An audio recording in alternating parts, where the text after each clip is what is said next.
Olá pessoal, boa noite, boa noite, boa noite. Estamos ao vivo aqui para todo mundo ver a gente, tudo bem? Boa noite, boa noite, boa noite, Jean. A nossa live da noite, que a gente tem feito às vezes 10 da noite, 11 da noite. Hoje a gente fez 9 horas, um pouquinho mais cedinho, para a gente poder ouvir um pouquinho o que o Senhor quer falar conosco nessa noite. Eu queria trazer uma palavra para a gente começar a nossa oração. O tema da nossa live é o cristão em tempos de crise. A gente vai chamar o deputado Márcio Gualberto. E o Salmo 39 fala sobre uma tribulação, né? Sobre alguém com tribulação. Eu chamei o Márcio porque eu acredito que é um homem de Deus, pode também nos ajudar aí a rezar um pouquinho. O Salmo 39, aqui é uma tradução da Bíblia de Jerusalém, diz assim: esperei ansiosamente pelo Senhor, Ele se inclinou para mim, ouviu o meu grito. Ele me fez subir da cova fatal, do brejo lodoso, colocou meus pés sobre a rocha e firmando os meus passos. Pôs em minha boca um cântico novo, louvor ao nosso Deus. Muitos verão e temerão e confiarão no Senhor. Feliz é este homem cuja esperança e confiança é o Senhor. Ele não se volta para os soberbos, nem para os sequazes da mentira. Quantas maravilhas realizaste, Senhor nosso Deus! Quantos projetos em nosso favor! Ninguém se compara a ti. Quero anunciá-los, falar deles, mas são muitos para enumerá-los.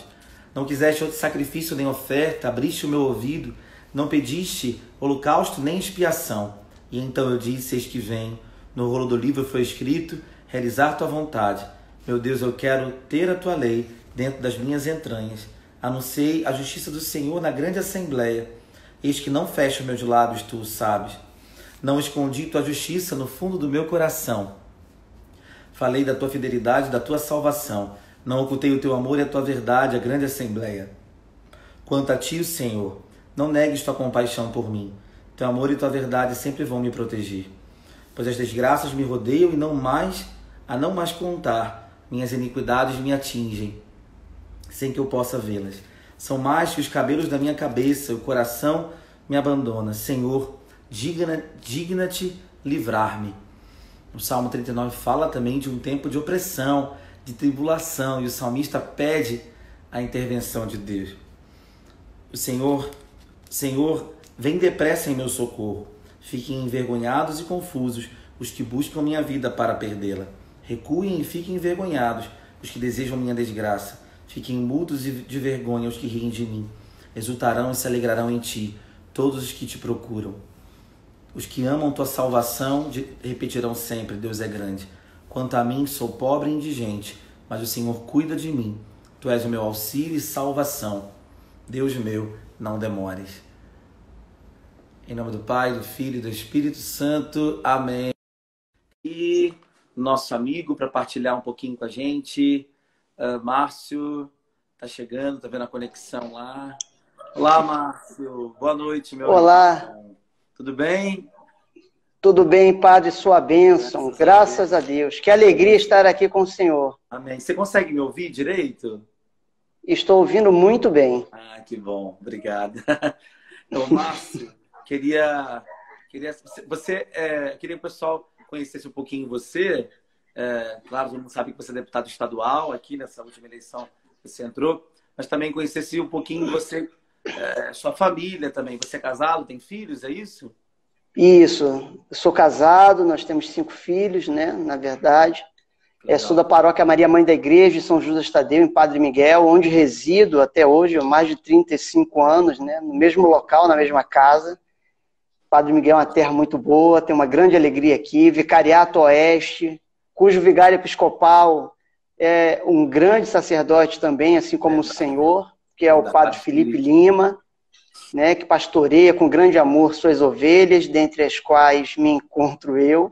Então, há mais de 25 anos catequista, hoje não estou em nenhuma pastoral, né, porque o meu ministério hoje eu exerço no mundo político, né, essa vocação. A política não é uma profissão, antes de qualquer coisa, ela é uma vocação, então é uma vocação de serviço, uma vocação a serviço de Deus e da igreja, porque se não for assim, não vai dar certo, nada vai dar certo. Verdade. Então, é isso.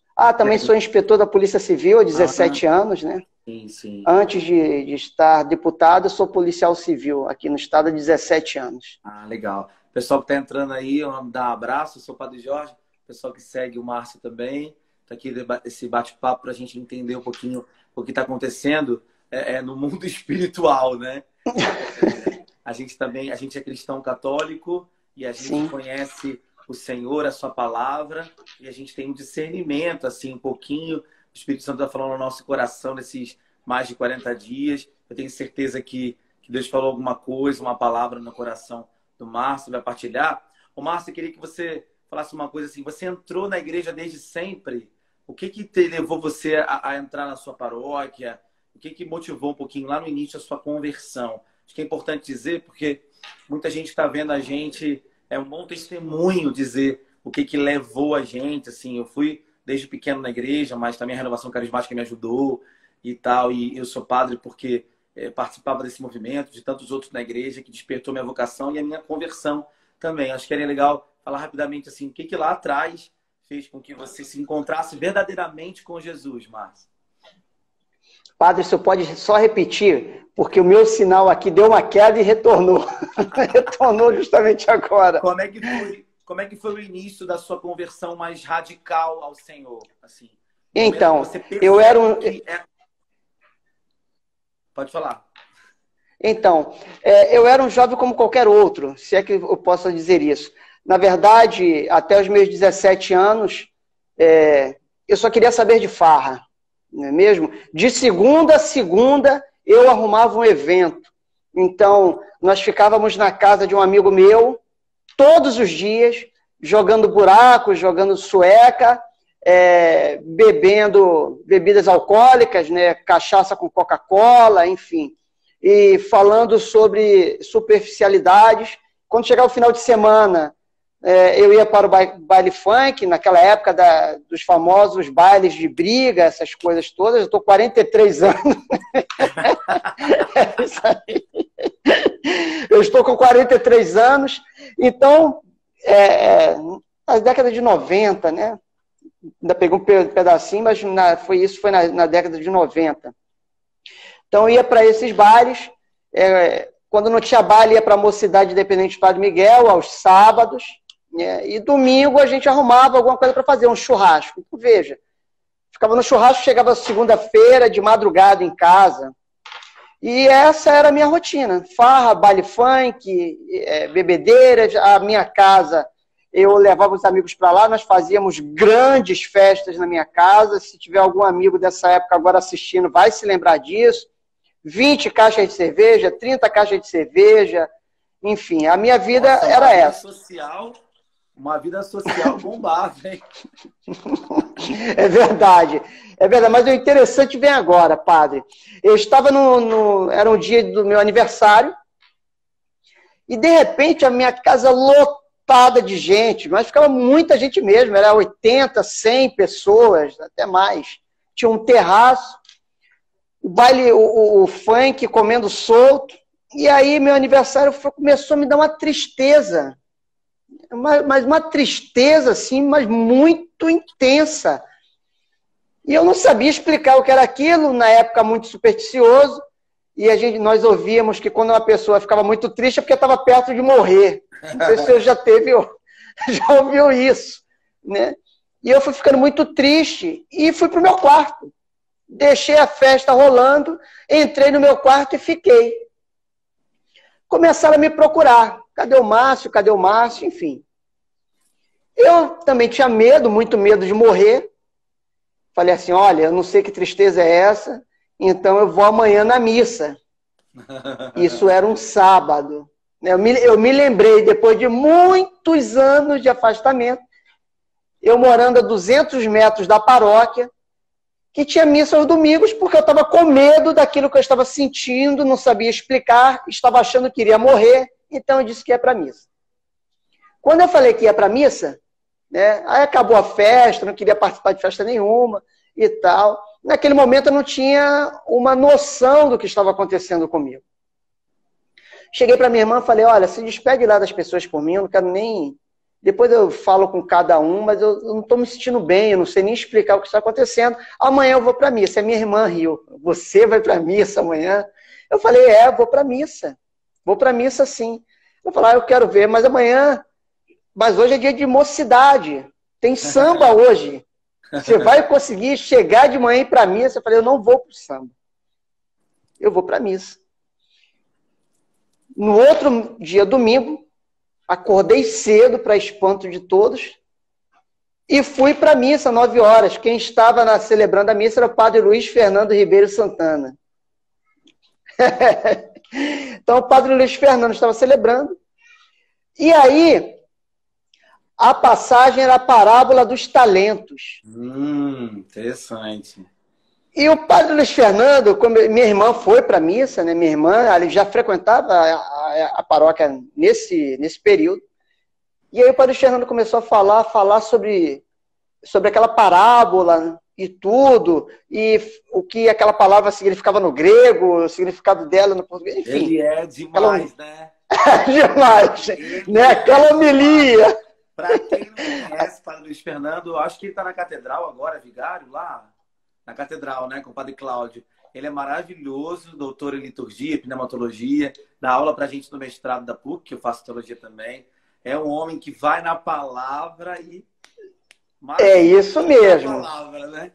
É isso mesmo. E é muito íntimo do Espírito Santo, né? Ele era pároco dominical da sua paróquia, não é isso, Marcos? Da minha paróquia. Ficou lá mais de 10 anos. Maria, mãe da igreja, e são os dois... Maria, mãe da igreja. Isso, atualmente é o querido padre Cláudio Santana que lá está. E aí, o padre Luiz Fernando começou a falar o seguinte, foi falando a homilia, daqui a pouco ele virou e disse, Deus te deu o talento da alegria. Eu era muito alegre, né? Muito festivo e tal. E você está enterrando esse talento, porque você está usando esse talento de forma errada. Aí, olhando para minha irmã, foi contar para o padre o que eu conversei com ela. Padre, sem brincadeira, não estou fazendo nenhum tipo, não. Eu pensei isso, falei, caramba, eu vou sair daqui, vou perguntar a Luciene por que ela foi falar da minha vida para o padre, não tinha necessidade. Mas aquilo que ele foi falando foi me dando uma alegria muito grande. Né? Eu estava assim, como se eu estivesse renascendo naquele momento. Legal. Acabou a missa, eu estava já cheio de Deus, eu falo isso hoje, mas naquele momento eu não sabia explicar. Eu sabia que eu tinha recuperado a minha alegria. Falei, bom, agora eu voltarei daqui, sabe lá Deus quando. Agora eu já sei, quando eu precisar, estiver triste, eu venho para a igreja. O meu pensamento naquele momento era este. Eu tenho uma dificuldade, eu não sei dizer não. Então, quando eu estou saindo da paróquia, um rapaz chamado Álvaro fala assim, Márcio, você por aqui? Que alegria, não sei o quê, que bom vê-lo. Aí então, vamos fazer crisma, as inscrições estão abertas. Aí eu não sabia nem o que era crisma, mas para não dizer não, lá fui eu fazer a inscrição da crisma. Quando eu cheguei para fazer a crisma, eu ouvi alguém dizendo o seguinte, olha, para fazer a crisma é necessário ter a primeira comunhão, senão não tem como fazer. Aí eu falei, escapei. Eu não tenho a primeira comunhão. Quando eu estou indo embora, uma amiga da minha mãe me viu. Falou, Márcio, você por aqui e tal, Dona Ivonise. Eu falei, Dona Ivonise. Mas o que você estava fazendo ali? Você ia fazer a inscrição para a crisma? Eu falei, ia. O Álvaro pediu para fazer aqui, até meu padrinho, pediu que eu fizesse a inscrição para a crisma, mas eu não tenho primeira comunhão. Ela não tem problema. Eu estou começando catequese para adultos. Eita. À noite, você pode fazer, vai dar tempo de você fazer a catequese, terminar a catequese e fazer a sua crisma. Pode voltar lá e fazer a sua inscrição. Eu, sem graça, né, fui lá e fiz a inscrição novamente. Bom, estou em casa, tinha feito a inscrição para a crisma, me comprometido com a catequese, mas eu falei, não vou fazer catequese não. Aí deu o dia, a catequese era dia de semana, se eu não me engano, uma terça-feira à noite. Aí eu tinha contado para minha mãe, olha, Márcio, você não vai para a catequese? Eu falei, não, mãe, eu não quero isso não vou fazer não. Aí tô bem lá em casa vendo televisão, toca a campainha. Minha mãe abre a campainha, quem era? Dona Ivonise foi me buscar. A dona Ivonise chegou lá em casa. Oi, Márcio, eu vim aqui na casa da minha... Ela tem parentes em frente à minha residência. Aí me lembrei de você. Falei, vou chamar o Márcio, nós vamos juntos para a catequese. E aí? Eu falei, não, então tá, já estou me arrumando. Vou sim, né? Novamente. Eu não sabia dizer não. Fui para a catequese. E foi a melhor coisa da minha vida ir para a catequese e para a crisma. A partir daquela homilia, Deus tocou meu coração. Olha. Eu fui para a catequese, Deus continuou falando ao meu coração. Aí eu comecei a entender o que tinha acontecido comigo naquela missa, por meio daquela homilia, o que Deus tinha feito através daquele sacerdote, através daquelas pessoas. Né? Tem uma música, a minha voz é horrível, não vou cantar, não vou fazer isso com vocês que estão agora assistindo. Né? Mas ela diz assim, há momentos em que as palavras não resolvem, mas os gestos de Jesus demonstram, é bem antiga, lá louvemos ao Senhor, deve ser a 10ª música, né? No meu 10. E dizia assim, foi num Calvário que ele, sem falar, mostrou ao mundo inteiro o que é amar. Aí, nesse mundo, as desilusões são tantas, mas existe uma esperança a que ele irá voltar. Né? E, padre, aí tem uma história que vai ligar a isso tudo. Eu nasci em Recife, Pernambuco. Sim. E lá, já desde pequenininho, tinha um senhor que parava a rua na Semana Santa. Ele tinha aquela máquina de passar filme, que era um rolo, sabe? Sim. Ele tinha aquilo. Ele botava um telão enorme. E toda Semana Santa ele passava Jesus de Nazaré. E eu não perdia. Jesus Cristo crucificado sempre me chamou a atenção. Quando essa música, veja, a missa, a música, né, foi no Calvário, parece que tudo aquilo veio junto. Uau. Então, aquela catequese foi fundamental e a crisma também. E aí eu passei a me entregar tanto na catequese quanto na crisma e pulei de cabeça naquela vida em Cristo. Legal. Eu já tinha experimentado o mundo. Eu costumo dizer que você que já experimentou lavagem de porco sabe quando está diante de uma picanha. Né? Naquele momento, o que estava, desculpe a comparação, né, com todo respeito, mas ali estavam me apresentando algo, um alimento nobre, nobilíssimo, algo que iria realmente alimentar a minha vida, a minha alma, algo que iria me reconstruir enquanto ser humano, enquanto homem. Então, eu já tinha pulado de cabeça no mundo, tinha chegado o momento de eu pular de cabeça nessa vida em Cristo, porque aquilo que estava me mostrando não é que o mundo era ruim. Eu descobri que Deus era infinitamente melhor. Amém. Amém. Infinitamente melhor. Isso então, com essa descoberta, eu pulei de cabeça nessa vida. É isso aí. Uma coisa interessante que você está falando é que muita gente está vendo a gente, a maioria das pessoas que vão ver depois também, é de paróquia. Vive essa realidade, é evangelizador, é catequista, é músico, é coordenador de uma pastoral. E aí, assim, é bom a gente ouvir o testemunho de quem recebeu a palavra de Jesus, né, e que mudou a vida no ambiente paroquial, veja bem. A homilia do padre que foi como uma flecha no teu coração. Né? Algo que a gente às vezes nem valoriza. Né? Agora, com essa época da internet, a gente vê tanta missa pela internet, e agora a gente está se alimentando mais da palavra, né? Porque da Eucaristia ainda não podemos. Então, eu quero exortar o pessoal, Márcia, a ficar esperto, porque Deus está falando conosco e pode ser naquela palavra que vai mudar a nossa vida inteira.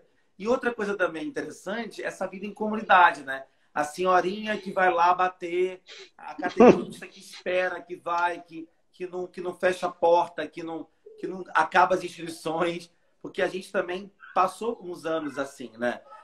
A gente ia na igreja, não, já não tem mais inscrição. Essa pastoral assim do pessoal tá sempre de portas fechadas. E o Papa Francisco tem falado tanto, né? Das possibilidades de a gente se abrir para evangelizar, da alegria do evangelho, a não se cansar. Porque aquela mocinha podia ver você como mais um que não queria e deixar para lá, né? Mas a alegria de ver as ovelhas voltando para o Senhor, né? De ver um menino que a gente nem imagina, né? Na hora que a gente está evangelizando, o pessoal que é catequista desde criança, às vezes fica com um cansaço, ver aqueles meninos gritando, aquela coisa, aquela correria na catequese. Só que lembra que um menino, ó, tá aí pai de família e o outro menino é padre agora. A importância de viver em comunidade,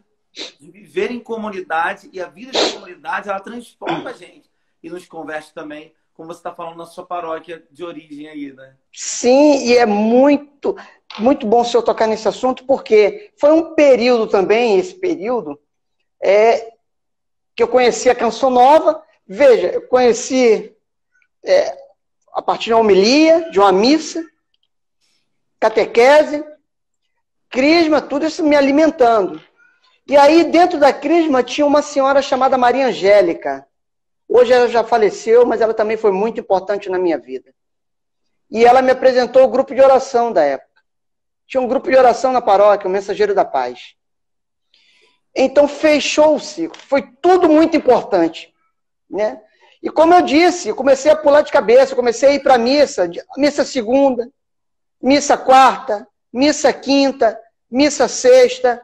Aí comecei a ler a Bíblia, porque os grupos de oração, hoje eu não sei muito bem, mas creio que sim, né? Já não estou muito com tanto contato como naquela época, mas sempre que eu posso eu vou. Mas era um incentivo à oração, era um incentivo ao jejum, era um incentivo à leitura da palavra. É isso aí. Vida sacramental, né, padre? Vida sacramental, enfim, levar muito essa vida de santidade. Eu comecei a ler a Bíblia. Aí li a Bíblia inteira, de Gênesis a Apocalipse.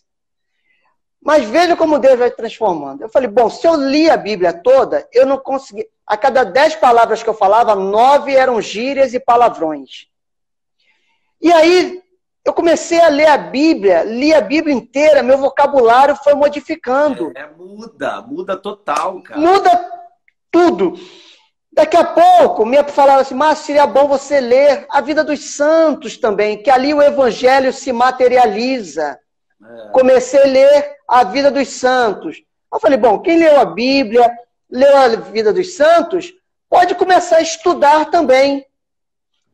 Tá vendo? Muita gente acha que essa vida em Cristo, quanto mais enraizada, afasta, né? É como se nos... aliena. Isso é uma mentira. Pelo contrário. E aí eu comecei a estudar. Passei para os Correios, depois saí, depois fui estudar, passei para inspetor da Polícia Civil, estou lá até hoje, continuei estudando, passei para o FRJ História, não aguentei aquilo lá, saí, né, para preservar minha sanidade mental.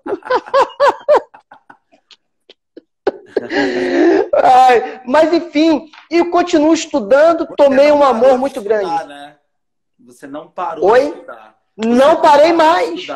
Que é uma coisa não importante também, eu acho também que os tempos de dificuldade, eles são alimentados pelo estudo e pela vida que nós nutrimos antes, entendeu? Porque muita gente pensa assim, mas o que eu vou fazer depois dessa quarentena? A quarentena, até um padre muito amigo dizia ontem, eu estou lendo muito livro, leia muito livro. Aproveitar para ler a Bíblia, claro, a vida dos santos, a doutrina da igreja, o catecismo, tantos livros bons, inclusive, justamente, porque vai ficar na tua cachola.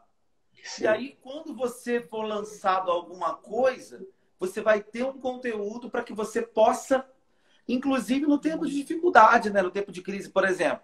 Muitos amigos que nós conhecemos estão passando por essa doença do coronavírus, assim, os sintomas, às vezes em casa, debilitado, no quarto. E eu sempre penso muito disso, Márcio. A gente que é homem, a gente é meio fresco para ficar doente, né? Mulher tem mais firmeza para ficar doente. Com certeza. E aí, quando eu tô meio doente, eu não consigo nem abrir a Bíblia, fazer nada, meu corpo doendo e tal. Aí eu começo a usar a Bíblia que está na minha mente. Fazer aquilo que o livro de Lamentações diz.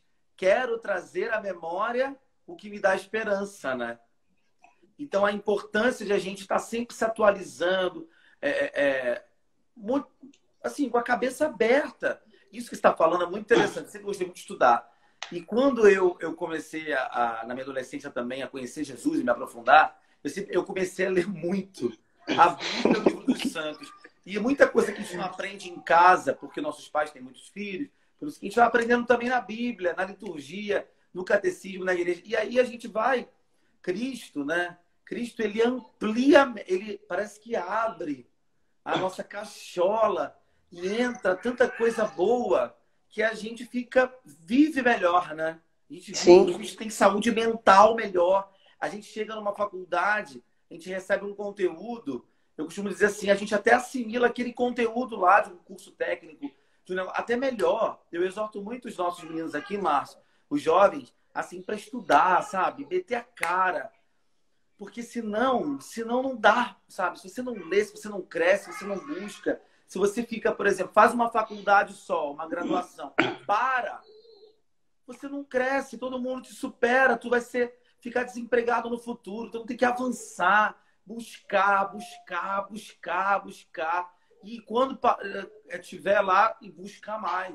Acho que isso é muito importante para a molecada que está vendo a gente, que precisa crescer, né? Buscar mais a Deus. Ou então assim, já sou catequista, coordenador. Gente, é hora de você se aperfeiçoar nesse tempo de crise, né? Ler mais para ser o melhor catequista, o melhor pregador da palavra, o melhor comunicador. A gente está sendo desafiado, né, Márcio? Aqui na pandemia, de falar nas redes sociais, né? De se expor, de falar bonito, de falar com as concordâncias todas dos verbos para não passar vergonha. Então é tempo de avançar. Alguém dizia mais cedo para mim assim, padre, pelo menos nessa pandemia, todas as paróquias agora vão melhorar as suas PASCOMs, né? Vão pensar na tecnologia, na evangelização que chega longe, onde a gente nem imagina, ou seja, não podemos estabilizar. Porque quando a gente estabiliza, eu tenho impressão, Márcio, que parece aquela parábola do semeador, que a semente cai assim no meio do caminho e o pássaro vai lá e come, sabe? Uma semente assim jogada, abandonada, sem formação, sem entendimento. Aquilo dali vem o vento, leva para longe e aí a pessoa não tá nem aí, o diabo vem, pega, já era, passa régua, né? Acho que é importante esse crescimento espiritual que você está falando que você teve e tem até hoje, claro, nesse momento de grande tribulação que a gente está vivendo e vai viver também outros momentos, né? Sim, com certeza, padre. Veja, eu também li o catecismo nessa época toda. E me serviu. Certo. Porque me dá consciência também do pecado. Quantos erros nós poderíamos evitar se nós tivéssemos conhecimento da Sagrada Escritura e do catecismo, por exemplo. Não é mesmo? Quantos erros... O senhor, quando falava assim que nós ficamos debilitados, o senhor está falando da Sagrada Escritura que nós temos na mente, já me veio aquela passagem que está lá no livro de Joel, se eu não me engano, Joel capítulo 2 ou capítulo 4, que diz assim, mesmo enfermo diga eu sou um guerreiro. Exato. Né? Mesmo enfermo. Então, tudo isso está dentro, está guardado, e o estudo é fundamental para que nós não sejamos arrastados também pelas vãs filosofias, como está aqui na Sagrada Escritura, para que não sejamos enganados, para que não queiramos criar o nosso próprio catolicismo, o nosso próprio cristianismo. É verdade, Às vezes... Eu gosto do Papa fulano, do Papa ciclano, não sei o que. Gente, tu é católico, a doutrina está dizendo isso. O sucessor de Pedro está nos levando para um lugar. Em cada diocese tem o pastor, que é o apóstolo, e nós seguimos, né? A igreja é dele, nós somos os representantes dele. O entendimento de ser católico real nos amplia também a visão de mundo, né? Só de pensar, por exemplo, Márcio, que a igreja foi responsável por tantos avanços na história da humanidade, né? Você vê que tem padres que foram freis, né? Padres religiosos que foram responsáveis por não sei o quê. O padre responsável pelo avanço e tal. As universidades que foram criadas, inclusive na época da Idade Média, né? Que o pessoal fala tanto. a Idade Média, disso, daquilo. O avanço, ou seja, o verdadeiro catolicismo quer que o cristão, que o homem seja homem de verdade, ou seja, que a humanidade seja humana, porque Cristo se fez homem, e por isso o estudo da filosofia é tão importante, né, Márcio? O pessoal fala assim, pra gente, pra que o padre estuda filosofia? Praticamente é para tudo, né?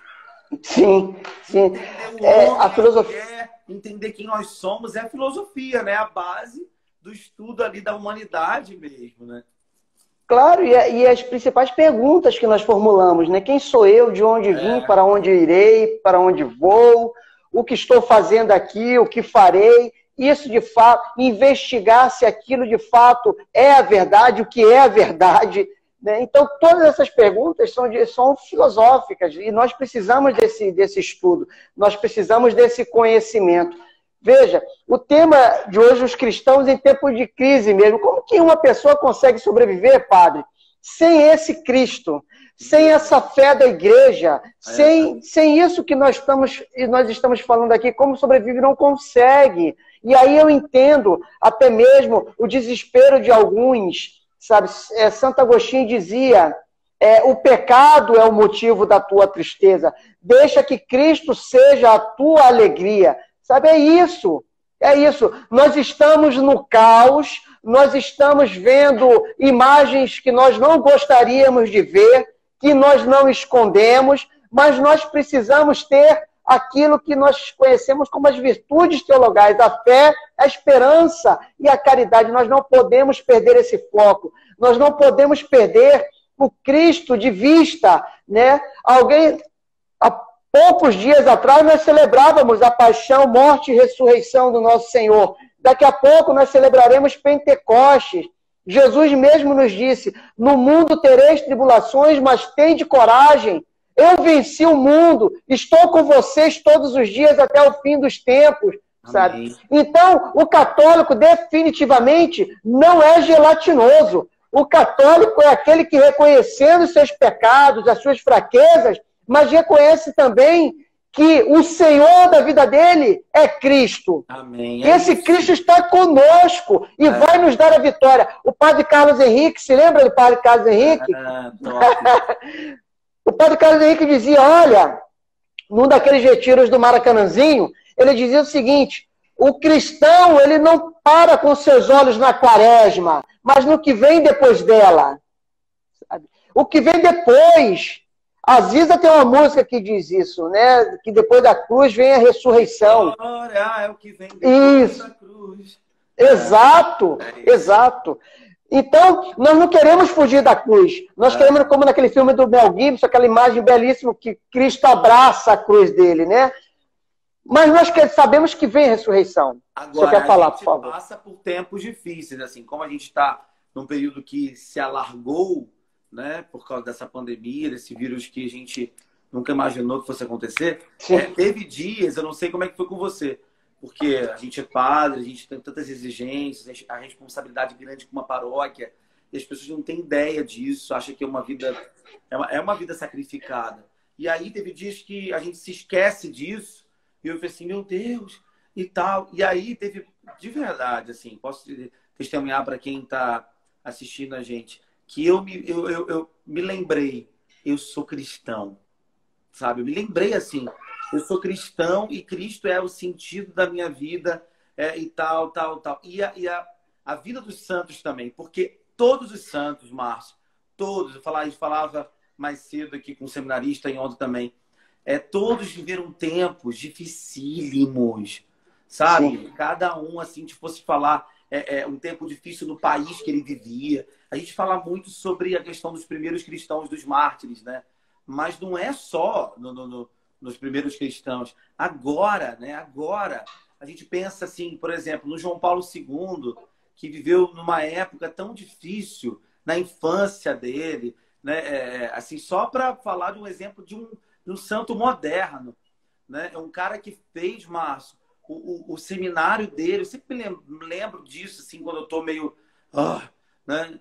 Fez o seminário dele de maneira clandestina, Márcio. Tendo que trabalhar na pedreira, E aí, e depois a ordenação sacerdotal do João Paulo II, Márcio, foi numa capela escondida na Polônia, sabe? E assim, você vê que a vida, as circunstâncias bateram, né? Era órfão de mãe e tal, bateram.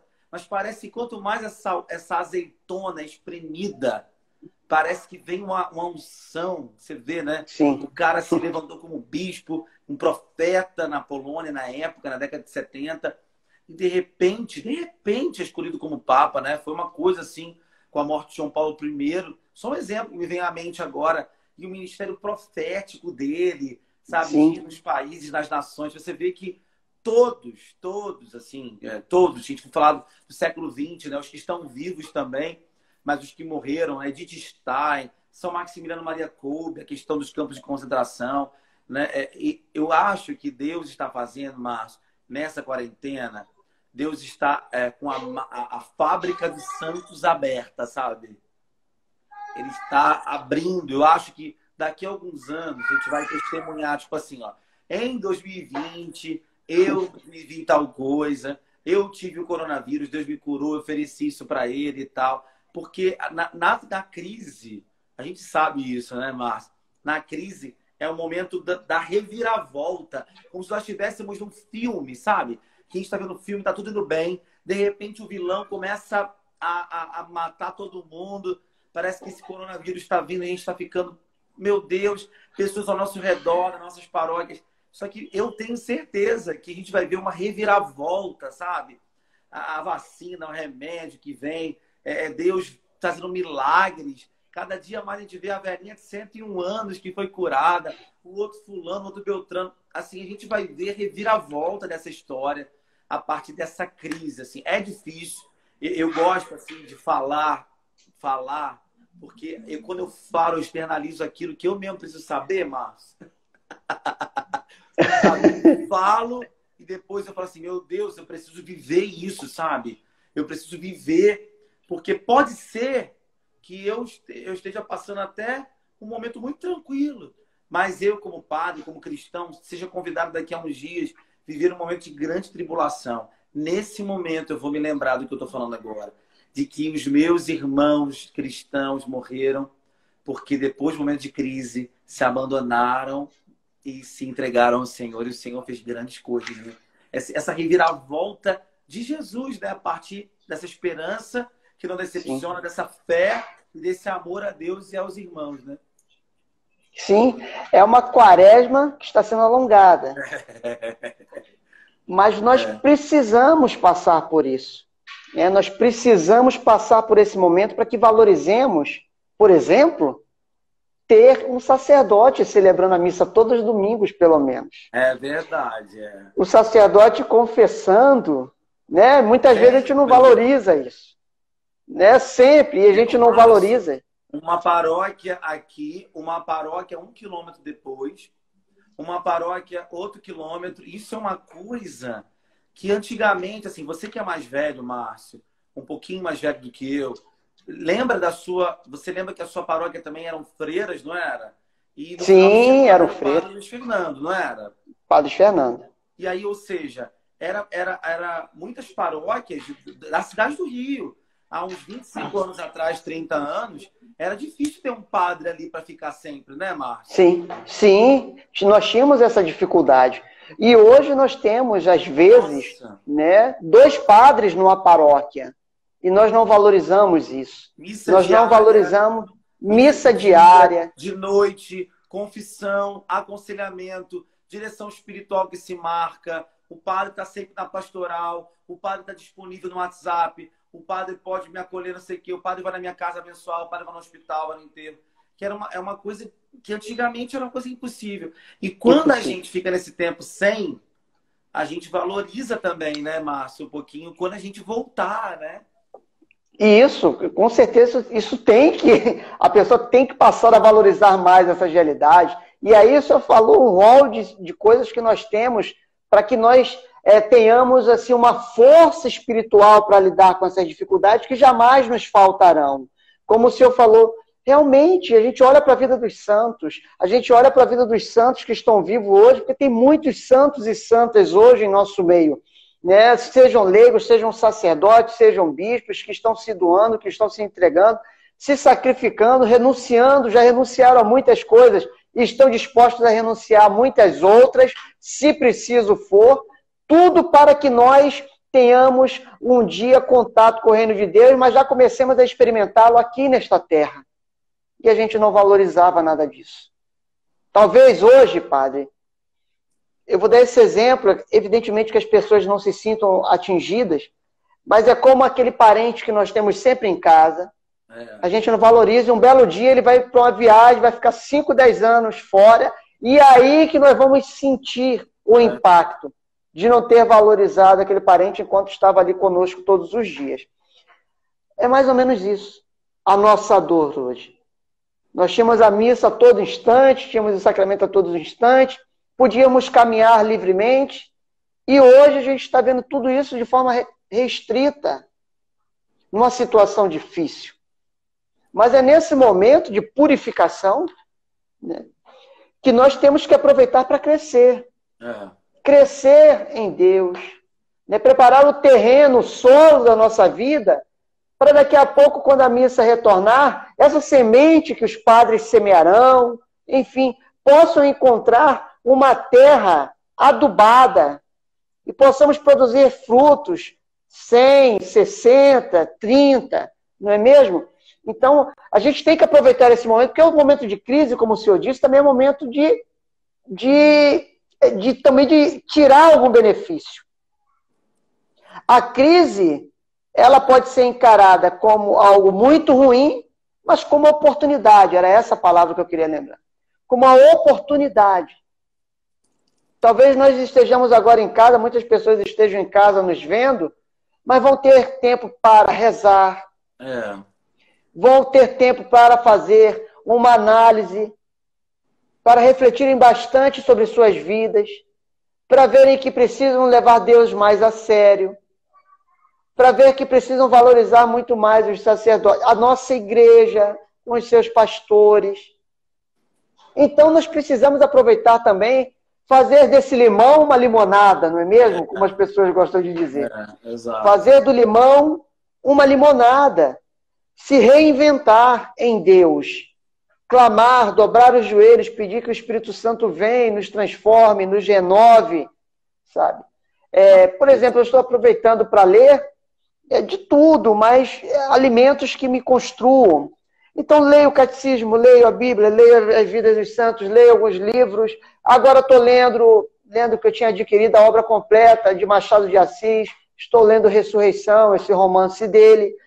Tiro algumas coisas ali aproveitáveis. Tomo conhecimento do Rio Antigo, do Rio que restam pouquíssimas coisas, sabe? Mas aí ele fala na Rua da Quitanda, ele fala numa determinada rua, fala, nossa, na Rua do Ouvidor, eu passo por aí, pelo centro. Enfim, eu saio do meu mundo aqui, de uma forma proveitosa, e sou transportado para outra realidade. Assim como eu acabei de ler agora, recentemente, a vida de São José de Anchieta. Imagine, naquela época, o Brasil, daquele período, meu Deus, não tinha geladeira, não tinha luz elétrica, não tinha nada. Ele foi um grande desbravador e viveu a santidade assim de forma esplêndida, como todo São João Paulo II.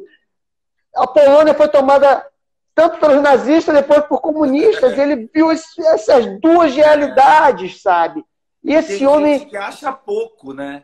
Acha pouco, vê só a ponta do iceberg, assim, ele foi só um papa famosinho que andou pelo mundo. Não, o cara ralou na infância, na adolescência. Uma rocha. Saúde, como eu falei, para ser padre, depois no episcopado dele. É um testemunho, assim, de um cara para frente do seu tempo, né? Um cara que tinha... João Paulo II tinha uma mente já para frente, né? Tantas encíclicas, ensino dos bispos, que ele já estava pensando.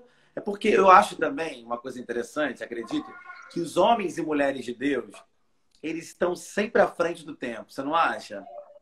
Com certeza, não tenho a menor dúvida. Eles têm uns insights, assim, tem uma coisa, assim...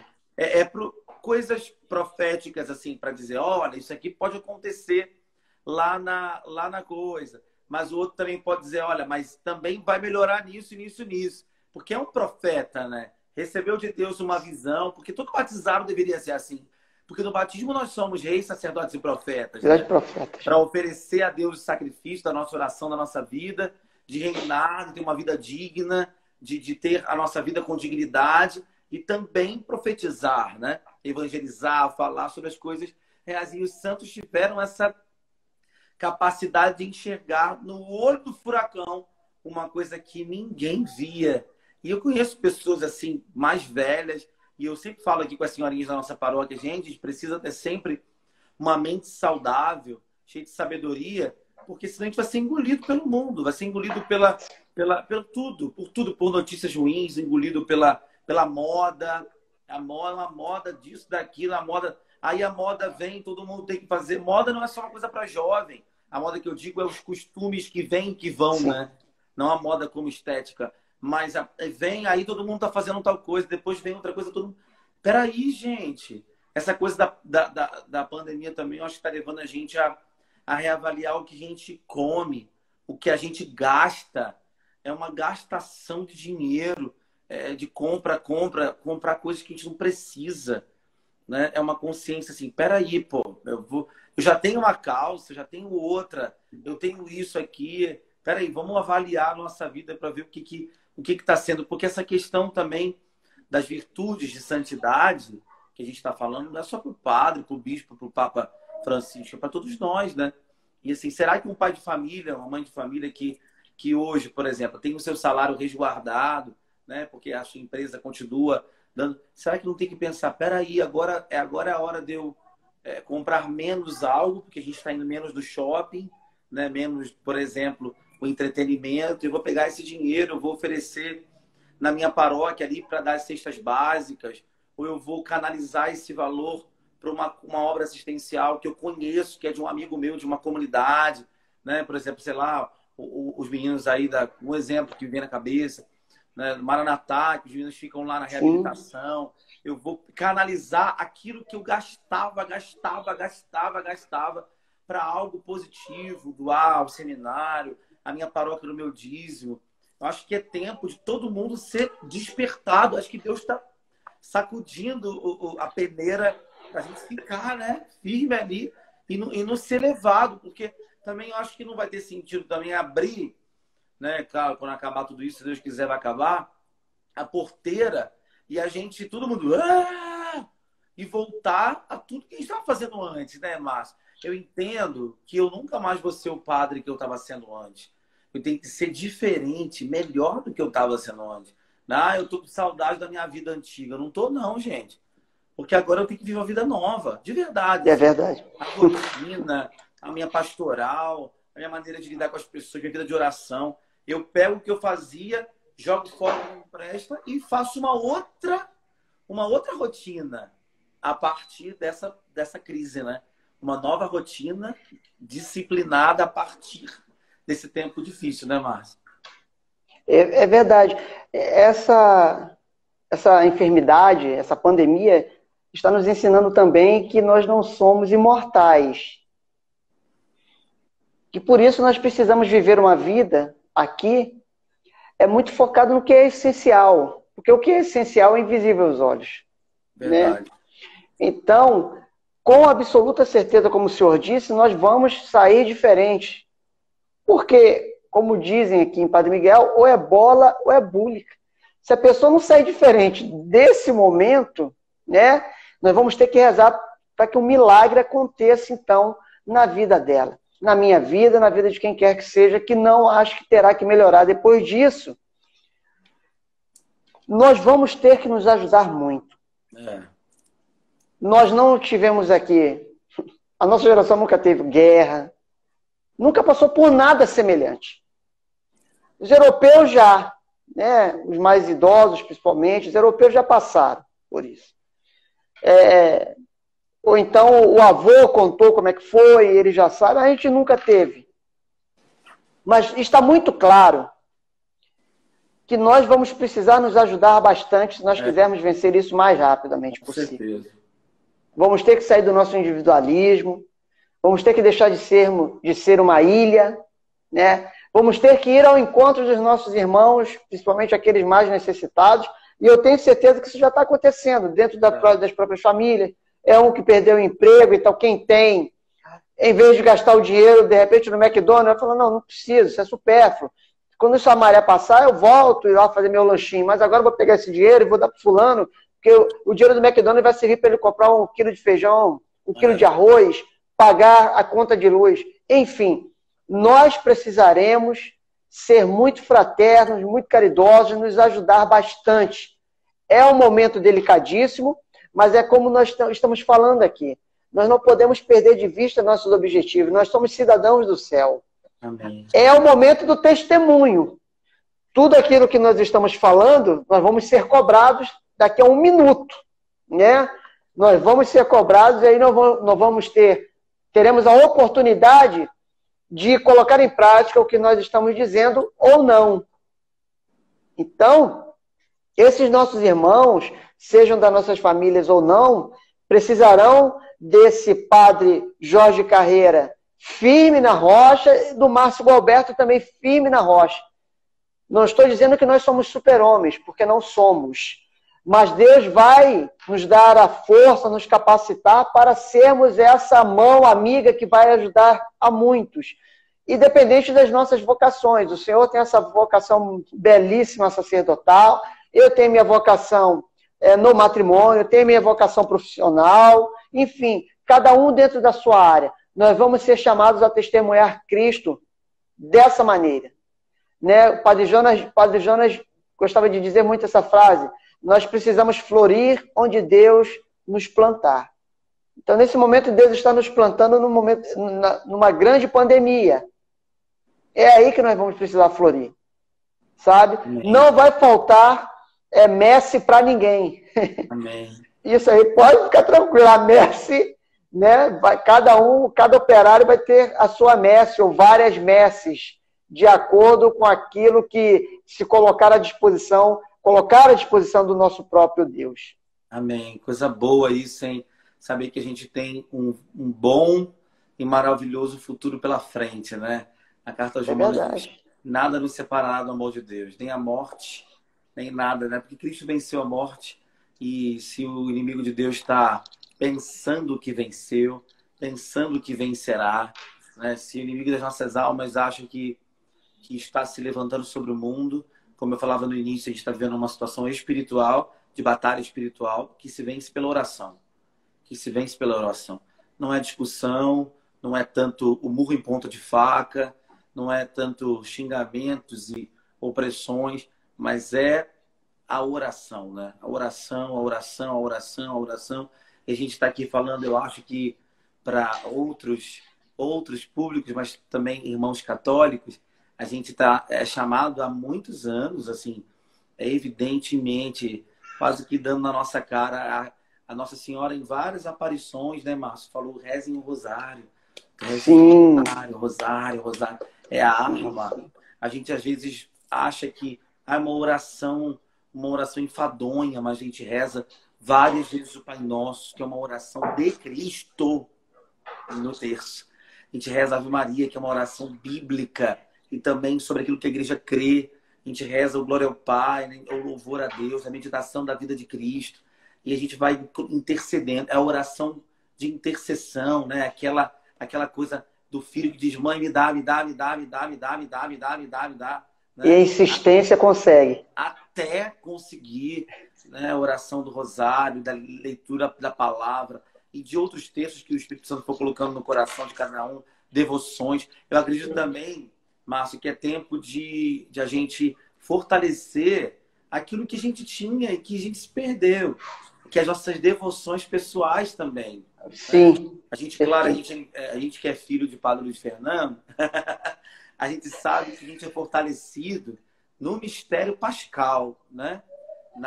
No mistério eucarístico que está sendo celebrado, e a gente mergulha naquilo que a igreja tem nos ensinado, vivendo intensamente o tempo litúrgico que estamos vivendo, né?